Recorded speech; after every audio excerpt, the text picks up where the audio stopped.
Second phase में कहां टिकेगी राधिका जी? इसी से कॉन्फिडेंस बूस्टअप है टीएमसी वालों का। पहली बात तो हमारे पास ना हम कोई जादूगर है, ना वो मैजिक शो दिखाते हैं जो राहुल गांधी देखने जाते हैं। हम कोई ना मैजिशियन है, हमारे पास वहां की जनता का साथ और प्यार है जो चाहती है। अब बताइए ना, ममता बनर्जी क्या कहती हैं? यहाँ पे बैठी हुई हैं लड़कियां। सोचिए, अगर आप बंगाल की वोटर हो और वहां की मुख्यमंत्री कहे नहीं 7 बजे के बाद आपको घर से बाहर नहीं निकलना है, तो क्या आप उनको वोट देंगी? नहीं। जवाब आपके पास है। तो बंगाल की लड़कियां भी कह रही है ममता दीदी जाने का समय आ गया है, 7 बजे के बाद हम घर से भी निकलेंगी, काम पे भी जाएंगी, बाहर भी जाएंगी, बेखौफ जाएंगी। अब इसका जवाब आप दीजिए मानव जायसवाल जी। आप बीजेपी का कॉन्फिडेंस देख रहे हैं, बीजेपी जो आपके खिलाफ नैरेटिव खड़ा कर रही है वो भी देख रहे हैं, और इसी के दम पर बीजेपी को ये विश्वास है कि इस बार ममता बनर्जी सत्ता में वापसी नहीं करेंगी, आप जीत का चौका बाउंड्री तक नहीं ले जा पाएंगे। राजी जी, सभी को बहुत बहुत नमस्कार है, और आपके माध्यम से सारे पैनलिस्ट और हमारे जितने साथी आपको स्टूडियो से देख रहे हैं। देखिए, राधिका जी ने बहुत सारी चीजें गिनवाई, बहुत ही अच्छी बात है, बहुत जागरूक है। हरियाणा का ये दम करते हैं जहां 18 बार कोई एक इटालियन मॉडल ने 18 जगहों से वोट दिया, ताली मारी है इसके लिए। अब जब बात करते हैं आरजी कर के लिए अपराजिता, हमने अपराजिता बिल लाई, में जितनी बेटियां वहां बैठी हैं, जो बहनें बैठी हैं, जो माताएं घरों में बैठी है, क्यों नहीं केंद्र सरकार उस बिल को पारित होने दे रही है? क्या कारण है कि वो बिल को रोका जा रहा है? आज एक दुर्घटना घटी, हम बच्ची के पेरेंट्स के साथ थे, हम जनताओं के साथ थे, हमारी नेत्री ने वहां पे गई, उनकी माताओं से मिली, साथ ही साथ वो जो पीड़िता थी उसने जो अत्याचार जिसने किया उसको सजा मिली, कलकत्ता पुलिस ने पकड़ा। पॉलिटिकल मीडिया बहुत गया लेकिन कुछ नहीं। आज जहां ये बात करती है राधिका जी 7 बजे के बाद, इनको आधा सच, बड़ा झूठ से भी बड़ा खतरनाक ने बोला था। हेलो जी जी, बोले बोले।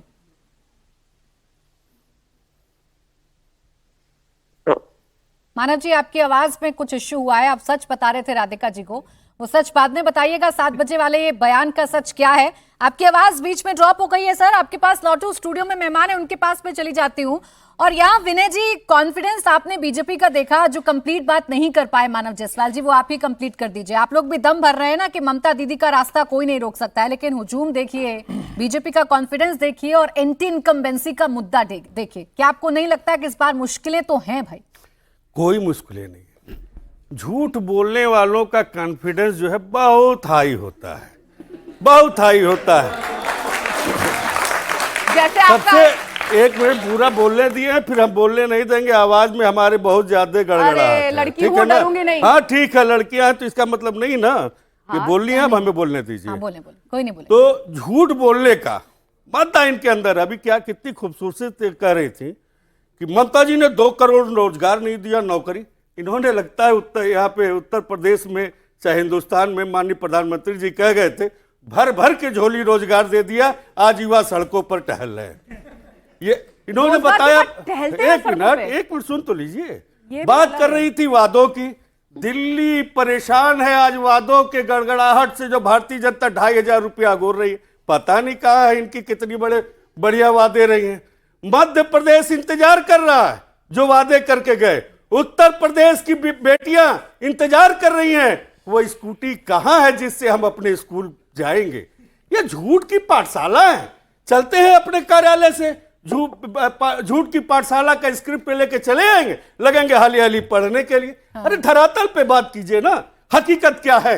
आज उत्तर प्रदेश हो चाहे देश हो, यहां पर केवल झूठ का एक बवंडर रचा गया है। आप देखिए उत्तर प्रदेश में यहाँ के लोग डरे हुए हैं कि ये भारतीय जनता पार्टी की सरकार में, उत्तर प्रदेश पर जब चर्चा करूंगी तो आपको बुलाऊंगी, आप उत्तर प्रदेश की बात करिएगा। लेकिन अच्छा चले, बीजेपी अगर झूठ बोल रही है, चले ठीक है, बीजेपी अगर झूठ बोल रही है, आपने कहा झूठ लेकर चलते हैं, एक नैरेटिव लेकर चलते हैं, तो आप सच बोल दीजिए। आप गिना दीजिए ममता बनर्जी के कोई 5 ऐसे वादे जो उन्होंने पूरे कर दिए हों और जनता उनसे बड़ी गदगद है, बड़ी खुश है। अगर वादे नहीं पूरे किए होते, लगातार कितने साल से आज मुख्यमंत्री ऐसे थोड़ी तो केंद्र में मोदी की सरकार भी बन रही है, ऐसे तो केंद्र में मोदी की सरकार भी बन रही है, और यूपी में लगातार योगी की सरकार बन रही है। तो इस पैमाने पर जाएंगे तो आप पीछे चले जाएंगे। आप इतना बताइए, झूठ एक्सपोज करिए ना, जिस तरीके से गाजीपुर में विनय जी, आवाज में गड़गड़ाहट लाकर डिबेट नहीं किए जाते। जाते हैं जी, या जी। जोर जोर से चिल्लाकर डिबेट नहीं किए जाते हैं, फैक्ट्स पर आवाज को डिबेट दबा किए के भी जाते नहीं किया जाएगा हैं। ना। आपने कहा कि राधिका खेड़ा जी झूठ बोलती हैं। मैं आपकी बात भाई मानने को तैयार हूं।